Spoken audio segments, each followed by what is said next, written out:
Hi guys, welcome you all to Sana tutorials. ये आज का हमारा फर्स्ट वीडियो लेक्चर है और ये हम इलेक्ट्रोस्टैटिक चैप्टर से स्टार्ट करेंगे 11th स्टैंडर्ड के। अभी मैंने इलेक्ट्रोस्टैटिक्स को सबसे फर्स्ट चैप्टर की स्टार्ट की। तो द रीज़न इज़ दैट आपके 11th standard 12th standard board exams JEE कोई भी एग्ज़ाम सब में इलेक्ट्रोस्टैटिक्स का बहुत ज़्यादा वेटेज है। हाईली वेटेज चैप्टर्स में से ये एक है। सो दैट्स वाई मैंने इस चैप्टर को फर्स्ट प्रेफरेंस दी। Now just let us start. अभी हम आज क्या कौन कौन से टॉपिक कवर करने वाले हैं, दैट इज़ इलेक्ट्रोस्टैटिक्स क्या है, उसके बाद methods of charge transfer, gold leaf electroscope, basic properties of electric charges, Millikan oil drop experiments, quarks etcetera से सारे चैप्टर्स में से सारे टॉपिक्स हम आज कवर करेंगे। Next, what is electrostatics? So ये जो इलेक्ट्रोस्टैटिक्स है ये स्टैटिक इलेक्ट्रिक चार्जेस के साथ में डील करता है। इन चार्जेस के बीच में जो फोर्सेस एक्सर्ट होते हैं और इन फोर्सेस का इलेक्ट्रिक फील्ड और इलेक्ट्रिक पोटेंशियल्स पे क्या इफेक्ट प्रोड्यूस होता है एग्जैक्टली, ये सारी चीज़ें हम इलेक्ट्रोस्टैटिक्स में देखते हैं। सो इलेक्ट्रोस्टैटिक्स को अगर सिंपल वे में बोल दें तो फिर जब इलेक्ट्रिक चार्जेस अपने रेस्ट पोजीशन में रहते हैं, ऐसे केस में जो भी सिचुएशंस बनती है उनके बीच में जो भी फोर्सेस प्रोड्यूस होते हैं, जो भी इलेक्ट्रिक फील्ड बनता है, ये सारी चीज़ें हम इलेक्ट्रोस्टैटिक्स में देखते हैं। अब यहाँ पे एक एग्जांपल के लिए एक ड्राइंग लिया गया है जिसमें हम एक स्वेटर देख पा रहे हैं। ओके, जब समर के टाइम में हम स्वेटर पहनते हैं तो उस क्या होता है उसमें से क्रैकलिंग साउंड प्रोड्यूस होता है। अब ये साउंड एग्जैक्टली क्यों प्रोड्यूस होती है? हमारे बॉडी और स्वेटर के बीच में एक फ्रिक्शन जनरेट होता है। इस फ्रिक्शन जनरेट होने की वजह से इलेक्ट्रिक चार्जेस बनने लगते हैं उसमें, जिस वजह से हमें क्रैकलिंग के साउंड सुनने को मिलते हैं। अगर वैसा एक हम एग्जांपल ले सकते हैं, लाइटनिंग और थंडर के टाइम में क्या होता है, तो अभी क्लाउड फॉर्मेशन तो सबको पता ही होगा।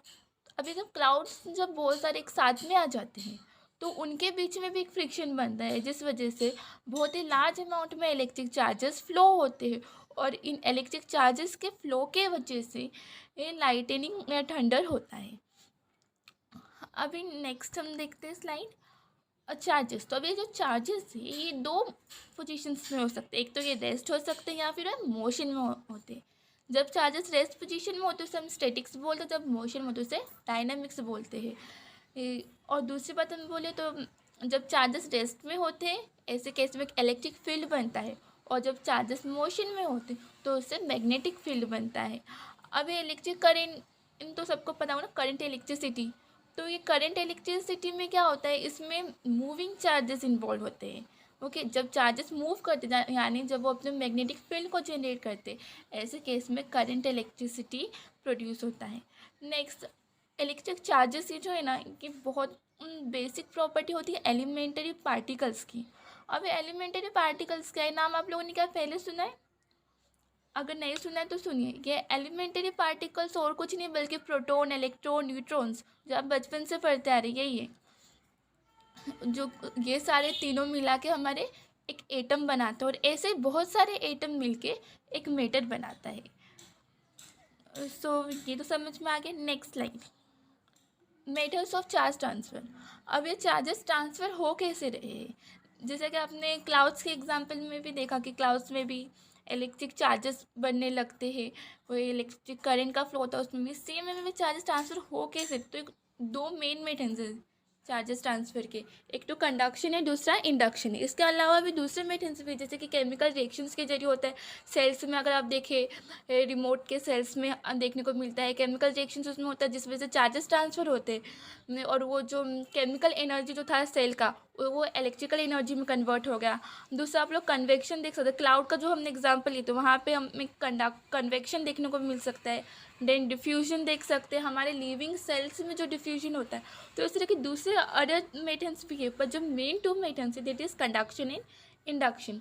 कंडक्शन क्या होता है, जब कोई चीज़ों को हम लोग साथ में इन अ फिजिकल कांटेक्ट में जब लेके आते हैं उनके बीच में अगर कोई चार्ज ट्रांसफ़र तो उसे हम कंडक्शन बोलते हैं। जैसे कि यहाँ पे एक एग्जांपल दिया गया एक एम्बर का और एक क्लोड का, जहाँ पे एम्बर और क्लोड दोनों को हमने आपस में रब किया, दोनों के पास में पहले से कुछ चार्जेस थे पॉजिटिव नेगेटिव। जब दोनों को रब किया तो क्या हुआ, इनके इलेक्ट्रॉन ना आपस में ट्रांसफ़र होने लगे, इसमें से इलेक्ट्रॉन उसमें गए, मीन्स एम्बर के पास में पहले +2 और -2 का चार्ज था और क्लोड के पास में +3 और -3 का चार्ज था। अब दोनों को रब करने के बाद जो हमें एम्बर और क्लोड मिला, उसमें क्या देख पा रहे हैं कि हमारे एम्बर में -4 का चार्ज हो गया, मतलब वो -2 चार्ज गेन किया अब क्लोड से, यानी क्लोड के जो 2 इलेक्ट्रॉन्स थे वो इस एम्बर में ट्रांसफ़र हो गए। तो ये ट्रांसफ़र कैसे हो रहा है? फिजिकल कांटेक्ट से, जिसे हम कंडक्शन बोलते हैं। अभी इंडक्शन के केस में क्या होता है? मीन्स हम सिर्फ पास में लेके आते हैं, ठीक है, जो भी हमारा कंडक्टर है या फिर अनचार्ज कंडक्टर है, उसे हम एक चार्ज बॉडी के कांटेक्ट पे लेके आते हैं, जिस वजह से उनके बीच में इंटरेक्शन होता है और उस अनचार्ज बॉडी में भी चार्जेस ट्रांसफ़र होते हैं चार्ज बॉडी से। यहाँ पे ऊपर में एग्जांपल आप देख सकते हैं कि क्लाउड से उन और एक ग्राउंड है, ठीक है। ग्राउंड और क्लाउड दोनों में अपोजिट चार्जेस है। ग्राउंड में पॉजिटिव चार्जेस और क्लाउड में नेगेटिव चार्जेस है। दोनों के बीच में इंटरेक्शन हो रहा है और इससे आप लाइटनिंग की डायरेक्शन देख सकते हो, वो ऊपर की तरफ दिखाई गई है, ठीक है, जबकि जो बारिश होती है नीचे की तरफ होती है। तो यहाँ पे ये जैसे कि एग्जांपल लिया गया था इंडक्शन का, ऐसे आप लोग दूसरे एग्जांपल्स भी देख सकते हैं। अगर हम किसी चीज़ को अर्थिंग से कनेक्ट कर दिया, ओके, अगर हमारे पास में एक चार्ज बॉडी, उसे हमने अर्थिंग से कनेक्ट कर दिया है और उसके पास में हम एक अनचार्ज कंडक्टर को लेके आ रहे हैं, तो क्या होगा? जो चार्जेस उस चार्ज बॉडी में प्रेजेंट, उसके जो सपोज चार्जेस उस अनचार्ज कंडक्टर में आ जाएंगे और जब हम उसके अर्थिंग निकाल देंगे तो जो हमारा चार्ज बॉडी रहेगा उसके पास में वो वही चार्जेस प्रेजेंट रहेंगे जो उसके पास में पहले से थे, वो रिमूव नहीं होंगे, क्योंकि अभी भी एक कंडक्टर है उसके पास में जो वो उसके चार्जेस को बैलेंस करे। और जब हम उस कंडक्टर को वहाँ से रिमूव करेंगे तो उसके पास में वो नेगेटिव चार्जेस उसके पूरे बॉडी में जस्ट यूनिफॉर्मली डिस्ट्रीब्यूट हो जाएगा। Next, a gold leaf electroscope. Gold leaf electroscope ये ना एक क्लासिक इंस्ट्रूमेंट है जिसे कि हम लोग जनरली इलेक्ट्रिक चार्ज के प्रेजेंस को डिटेक्ट करने के लिए यूज़ करते हैं। अभी इसका आप देख पा रहे डायग्राम में यहाँ पे एक दिया हुआ है, ऊपर में एक मेटल डिस्क लगा हुआ है जो कि और नीचे उसके अंदर में एक गोल्ड लीफ है, ओके, और वो गोल्ड लीफ को ना किसी पूरा कवर किया गया, पूरा इंसुलेटेड रखा गया है। ऊपर में ग्लास विंडो जिससे उसमें जो भी चेंजेस आ रहे हैं वो आप देख सकते हैं। तो इस मेटल डिस्क के ऊपर पे इलेक्ट्रिक चार्जेस का फ्लो करवाया जाता है। अब ये इलेक्ट्रिक ऊपर डिस्क से लेकर के अंदर का जो मेटल प्लेट है वहाँ तक ये आएगा और ये चार्ज आने की वजह से ये येलो कलर का आप साइड में देख पा रहे गोल्ड लीफ है, इसमें फ्लक्चुएशन आएगा। जितने ज़्यादा अमाउंट में इलेक्ट्रिक करंट आप गिराएंगे मेटल डिस्क के ऊपर पे, उतना ही दूर ये गोल्ड लीफ उससे होता जाएगा। इससे आप इलेक्ट्रिक चार्जेस के प्रेजेंस को डिटेक्ट कर सकते हैं कि एक्चुअली वहाँ पे चार्ज है या नहीं। जब चार्ज नहीं होगा उस टाइम पे ये गोल्ड लीफ मेटल प्लेट के बहुत ज़्यादा क्लोज में होगा और जब उसमें चार्जेस आने लगेंगे तो ये दूर जाता जाएगा। अब यहाँ पे इसके भी दो तरीके, एक तो ये भी कांटेक्ट मेथड से किए जा सकते हैं या फिर दूसरा बोलते हैं तो इंडक्शन से हो सकता है।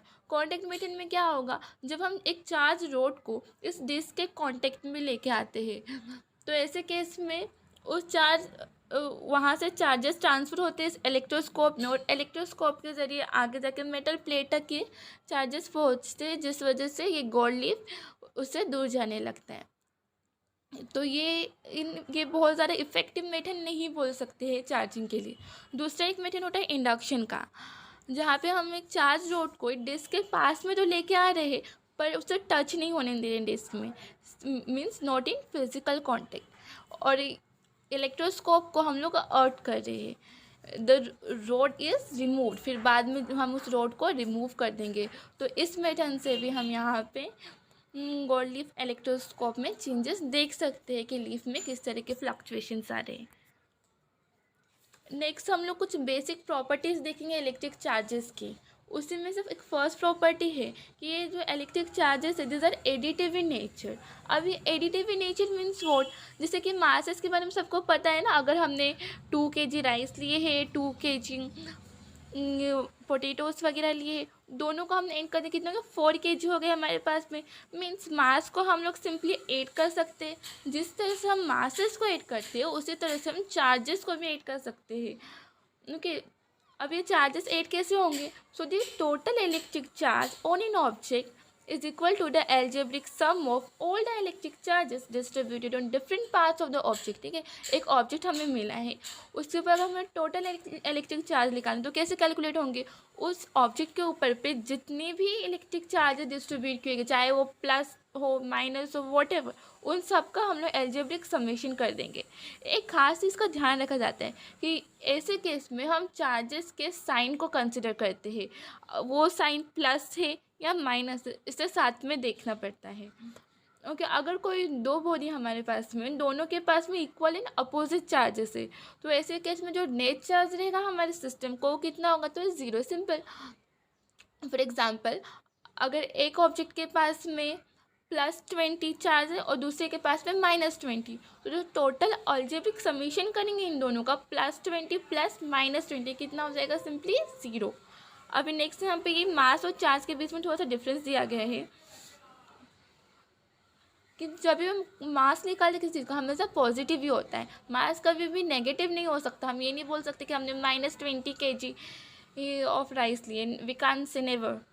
बट अगर चार्जेस की बात करें तो चार्जेस के पास में दो वैल्यू हो सकती है, एक तो पॉजिटिव हो सकता है, आइदर वो नेगेटिव हो सकता है। फॉर एग्जांपल, अगर -2 चार्ज है और +4 चार्ज है, तो हमारे चार्ज की वैल्यू +2 आएगी।